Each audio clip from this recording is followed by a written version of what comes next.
Ah ouais, et ça date, purée. Je sais même plus c'est quand la dernière fois que j'ai pris la caméra. Je sais plus, je sais vraiment plus. Je sais que la dernière vidéo, je l'ai toujours pas montée. Je l'ai toujours pas postée non plus. Mais voilà, j'espère que vous allez bien, que vous prenez soin de vos bouquins et au-delà de tout, de vos cœurs. Et non, ça normalement, c'est la petite intro de EBL, Expérience by Lisa, ma chaîne professionnelle. Mais je sais pas pourquoi je l'ai dite en fait. Donc on est le vendredi 24 mai, un jour très spécial. Et il est 5h35, donc je n'ai toujours pas dormi pour pas changer. Donc c'est une journée très spéciale parce que du coup c'est aujourd'hui.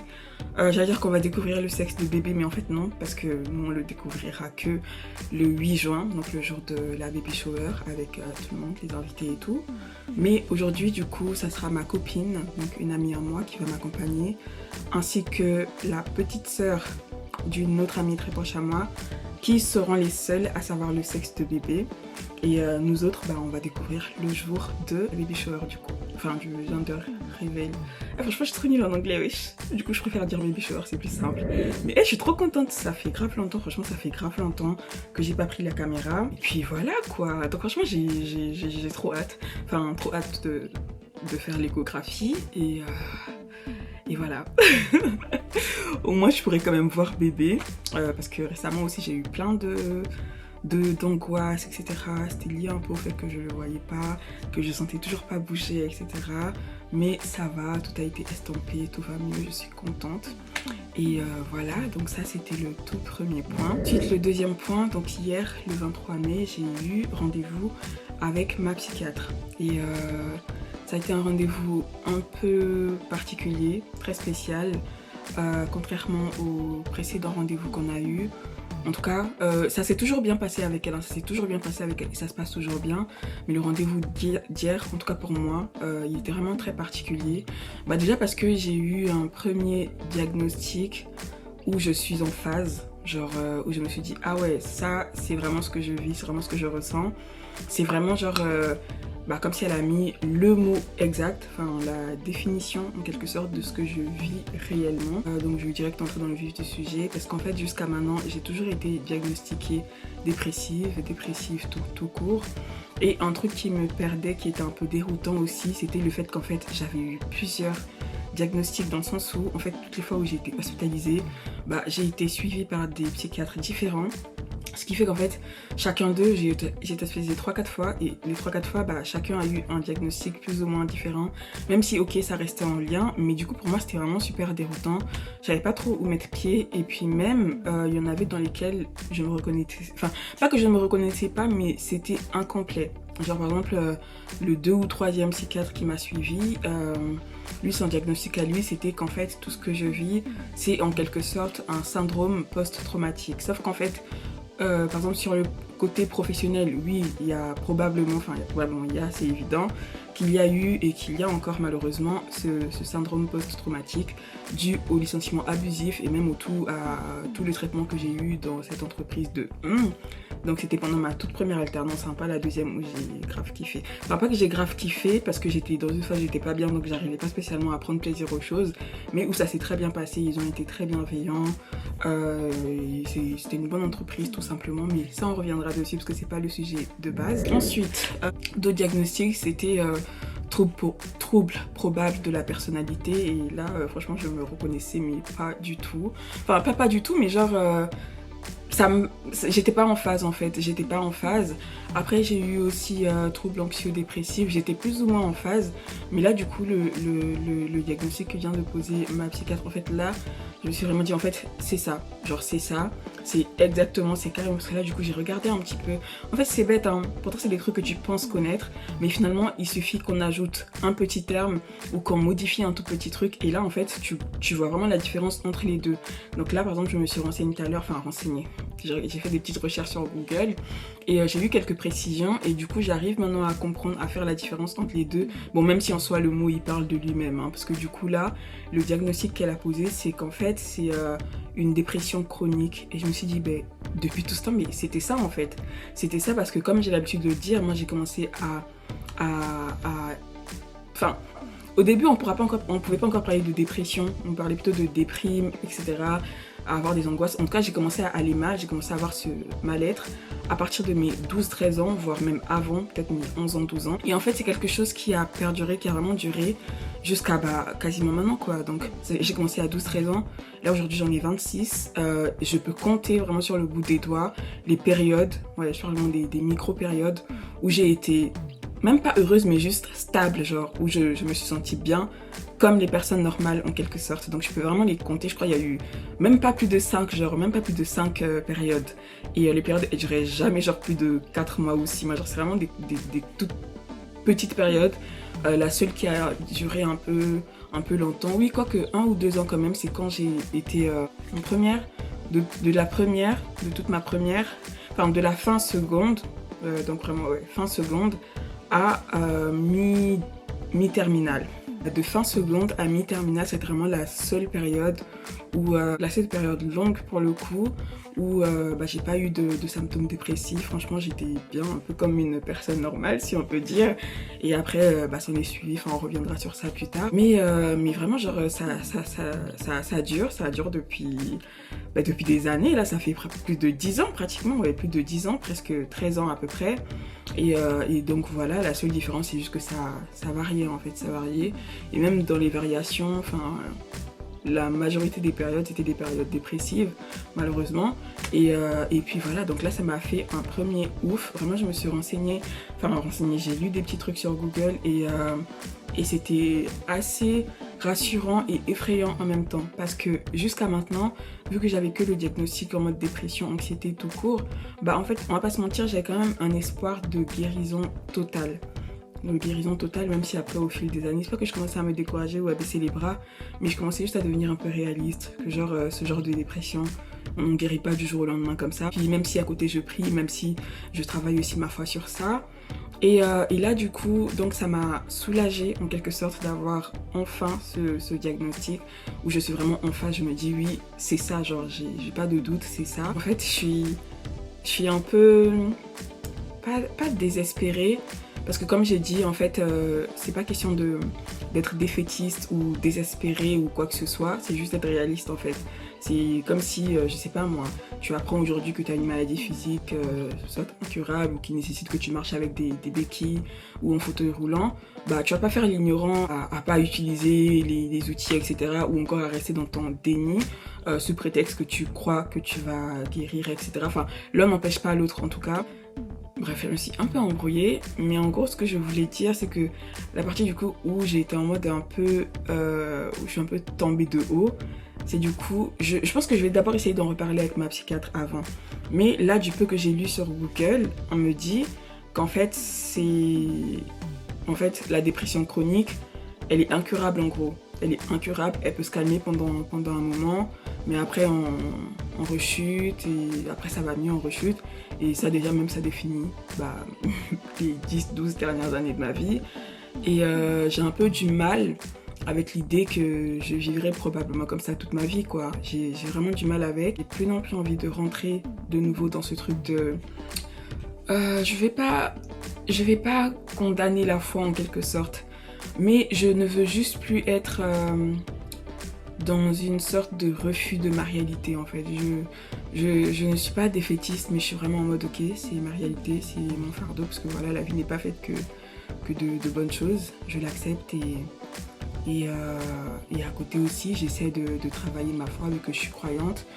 J'essaie de travailler ma foi, de prier petit à petit pour qu'un miracle s'opère, parce que mine de rien, c'est quasiment impossible de vivre comme ça toute une vie. Là encore, ces derniers mois, je suis contente, ça s'est beaucoup calmé. Là ça date quand même, ça date que j'ai pas été genre dans une période vraiment très très très sombre. D'ailleurs, la preuve, j'ai pas pris la caméra pendant longtemps quand même, et vous savez que généralement quand je prends la caméra, c'est que ça va pas trop. Et là du coup, c'était plutôt stable, franchement ça va, c'était plutôt stable. Il pouvait avoir 2-3 jours ou 2-3 heures dans la journée où je suis pas bien, mais ça remontait toujours. Après, je pense que les 2 choses aussi déjà qui ont fait la différence, enfin les 3 choses plutôt. Premièrement, déjà je crois que c'est l'arrivée de mon bébé, genre franchement ça, c'est trop bien, genre ça, c'est comme si ça me redonne un sens, ça redonne un sens à ma vie, ça me redonne une raison de vivre en quelque sorte. Et ça justement je dois aussi faire attention à ça parce que même ma psychologue m'en a déjà parlé. Je dois pas prendre mon bébé comme un pansement, je dois pas prendre mon bébé comme une source de guérison en quelque sorte. On va dire ok elle va venir, enfin il va venir, il va me guérir. Non en fait c'est à moi d'être là pour lui et non l'inverse. Donc vraiment ça j'essaie de commencer déjà à travailler dessus. Et puis de ne pas non plus vivre par procuration au travers de mon bébé. Donc je travaille vraiment à faire la part des choses. Je serai là pour mon bébé mais je dois aussi avoir et maintenir ma propre vie. Genre Lise Sarah doit continuer d'exister. Lise Sarah ne s'arrêtera pas d'exister parce qu'il y aura, j'allais dire le prénom. Et donc voilà, ça aussi j'y travaille. Donc c'était la première raison, ça m'a vraiment fait du bien ces derniers temps. Et la deuxième raison c'est j'ai commencé à prendre au sérieux mon traitement parce que jusqu'à maintenant on va pas se mentir franchement, il y a des moments où j'ai oublié de le prendre, il y a des moments où je le prenais pas volontairement parce que les effets secondaires et tout flemme. Et surtout les moments où ça allait mieux, j'arrêtais très vite en fait de les prendre et ça c'est pas bien. Donc là comme je suis enceinte, je suis devenue plus consciente. Du coup j'ai commencé à le prendre régulièrement. Pourtant je prends la dose, elle est minime par rapport à ce que je prenais avant, mais j'ai l'impression qu'elle est plus efficace qu'avant parce que justement je le suis régulièrement premièrement. Et ce qui a vraiment fait genre the final touch, et the final touch, ce qui a vraiment fait genre toute la différence, c'est le fer. Vraiment, pareil, le fer aussi, je le minimisais. Toutes les fois où on me l'a prescrit, en fait, je le prenais pas vraiment au sérieux parce que flemme, j'aime pas les médocs. Et franchement, flemme, genre. Et puis, vu que ça mettait quand même du temps à remonter et tout, vas-y, j'étais en mode non, flemme et tout. Du coup, je le prenais jamais vraiment au sérieux. Mais là, pareil, vu qu'il y a bébé et tout, je fais attention. Du coup, j'ai commencé à le prendre au sérieux. Mais mon Dieu, je n'ai. En fait, là, je suis enceinte. Je suis censée être fatiguée, épuisée et tout. Je suis plus en forme que quand je n'étais pas enceinte. Genre, vraiment, le combo de ces trois-là. Pépite. Et à côté toujours je complète aussi avec ma foi, ma prière, j'essaie de me rapprocher de mon créateur même si c'est pas toujours évident. Et également comment je peux parler de tout ça sans parler du merveilleux entourage que j'ai. Genre vraiment ça c'est vraiment une grâce que Dieu m'a faite, que Dieu continue de me faire, et je prie que ça ne change pas. Vraiment genre mon entourage, là je parle vraiment au sens large, que ce soit quelques membres de ma famille, que ce soit mes amis proches, mes amis avec qui on n'est pas spécialement très proches, mes amis d'enfance, avec qui malgré des dizaines d'années, là ça fait quand même plus de 10 ans qu'on s'est séparés, qu'on s'est pas vu, on se parle juste au téléphone, mais nos liens sont toujours aussi forts. Et vraiment genre mes amis d'enfance, les anciens collègues de classe, de travail avec qui on s'est super rapprochés, enfin vraiment tout plein de bonnes choses. Les personnes que j'ai rencontrées sur les réseaux sociaux, vraiment genre formidable. Là, je pensais encore tout à l'heure à Moussa. Moussa, c'est un ami du coup que j'ai rencontré dans mes cours de théâtre en 2021, je crois, 2021-2020. Et depuis, on a gardé contact. Mais en fait, alors qu'on s'est vu, enfin, on a été ensemble, que genre dans les cours, on a eu que... Bon, désolée si le cadre il change un petit peu parce que ma caméra s'est éteinte brusquement. Parce qu'en fait, il ne supportait pas le mode que j'ai mis là, mode police. Mais ma belle, en fait, il va falloir t'y faire. Il va falloir t'y faire là avec la tête que j'ai là. Hein, là, je sais pas si j'aurai un marque de grossesse, mais il va falloir t'y faire en fait. Mode police. Il va falloir t'y faire. Je vais pas t'éteindre comme ça au bout de 15 minutes parce que tu surchauffes, ma belle. J'ai investi en toi, donc tu dois faire ton taf. Voilà. Donc du coup, je disais, ouais, avec Moussa par exemple, on a eu cours que pendant 2 jours à peu près, 2-3 jours max. Et aujourd'hui, on s'entend bien, on est limite proches, comme si on avait fait genre tout le collège ensemble. Donc vraiment, c'est tout plein de personnes comme ça, de tout horizon, de différents milieux. Et ça, je suis vraiment très très très reconnaissante, surtout encore plus, mais vraiment pour mes 2 grandes sœurs de cœur. En fait, j'ai envie de dire ma meilleure amie, mais j'aime pas trop ce terme meilleure amie parce que c'est comme si ça hiérarchise un petit peu mes amitiés, et j'aime pas ça parce que les amitiés, c'est complémentaire. Mais voilà, ça c'est une de mes amies les plus proches et qui va être même la marraine de mon bébé, genre je suis trop contente. Et donc voilà, vraiment tout ça, je suis très très très reconnaissante et je ne peux que remercier Dieu pour ça. Donc voilà, vraiment très contente. Ouais, très très très contente, que ce soit ma famille, enfin certains membres de ma famille. Vraiment je suis... Et je viens de voir une petite toile d'araignée. Heureusement je pars d'ici, hein. Et il nous amène un gars. malheureusement je pars d'ici bientôt. Ouais, je pars d'ici bientôt et donc voilà. Je pense que je vais m'arrêter là. Là il est 5h52. J'ai quand même parlé longtemps hein. Donc là du coup tout à l'heure normalement il y a Teresa, j'allais dire, non c'est pas Teresa, parce que Teresa c'est celle qui était censée m'accompagner mais elle travaille finalement. Donc là il y a Jessica qui va venir tout à l'heure. Du coup Jessica normalement je l'avais déjà vue. Ah non c'était le vlog, oui dans le vlog de ma séance de dédicace, ma toute première séance de dédicace, mais je sais plus si je l'ai publié sur cette chaîne ou sur EBL. EBL c'est Expérience by Lisa. Mais bref, on va la revoir du coup aujourd'hui, tout à l'heure, il est 5h et presque 6h, faut déjà que je dorme un petit peu, parce que l'échographie c'est à 14h, Jessica elle arrive vers 13h je crois. Donc bref, troisième tentative, et c'est encore éteinte la caméra. Donc je disais il est 5h54 et du coup bah il y a Jessica qui arrive tout à l'heure, bon ça je l'ai déjà dit. Donc elle arrive vers 13h et après du coup on va à l'écho et on va improviser par la suite et j'ai trop hâte. Et puis même ça fait un peu longtemps quand même que je l'ai pas vue. Non en vrai ça fait pas si longtemps que ça, mais genre j'aime trop sa compagnie donc ça fait longtemps. Et donc voilà j'ai trop hâte. J'ai trop hâte, même si c'est pas aujourd'hui que je vais savoir le sexe. Et je le dis Jessica, même si je te fais du chantage, même si je pleure, me dis pas le sexe. Et évidemment je sais qu'elle me dira pas, Et aussi j'ai déjà fait quelques premières courses pour la préparation de la baby shower, j'ai hâte. J'aurai peut-être un haul tout à l'heure et ça me fait penser, je dois en envoyer un à Laurie aussi. Bref, ça c'est une pensée dans ma tête. Et donc voilà, je pense avoir quasiment tout dit, donc tout à l'heure je me réveille. Je pense pas prendre mon petit déj parce que j'ai pris mon petit déj juste avant de prendre la caméra. Donc je me réveille et bah, je fais ma petite toilette, je me douche, je me prépare et tout. Et on va voir bébé, Et du coup voilà, donc je vous dis à tout à l'heure. On sera avec Jessica, je pense que je filmerai plutôt quand on sera sur la route. Si c'est un peu trop speed, le temps qu'on se rencontre et tout. Donc voilà, on se dit à tout à l'heure, bisous. Trop bien, madame va se lancer sur TikTok. Coucou Jessica. Coucou Jessica. Elle fait sa timide. Donc là du coup on est après le réveil. Et c'est parti pour l'échographie. Même si, ouais parce que j'ai filmé avant de dormir. Du coup même si je vais pas spécialement savoir le sexe aujourd'hui, mais elle va savoir. Et je vais lui faire du chantage pour qu'elle puisse me dire. Là on est en train de courir. Là on court pour avoir le bus. Allez Jessica cours. Qui va? Bon, à tout à l'heure. Ouais s'il te plaît, du coup là il est 15h07. On vient de finir l'écho. Jess, comment t'as trouvé genre l'écho et tout, les émotions? Bah, c'était bien, c'est la première fois. Ah c'est la première fois? Ah je suis contente que ce soit ta première fois.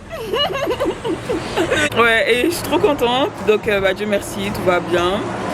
Tout va bien. J'ai trop envie qu'on soit au 8, je suis impatiente. Donc voilà, là on va aller faire nos petites courses parce qu'on est venu avec le caddie. Et on se dit peut-être à tout à l'heure s'il y a quelque chose à filmer. Sinon bah à bientôt. Bisous. Ça se dit au revoir. Enfin bientôt, à bientôt. À bientôt. On t'entend pas bien. Ah mais ça arrête. À bientôt.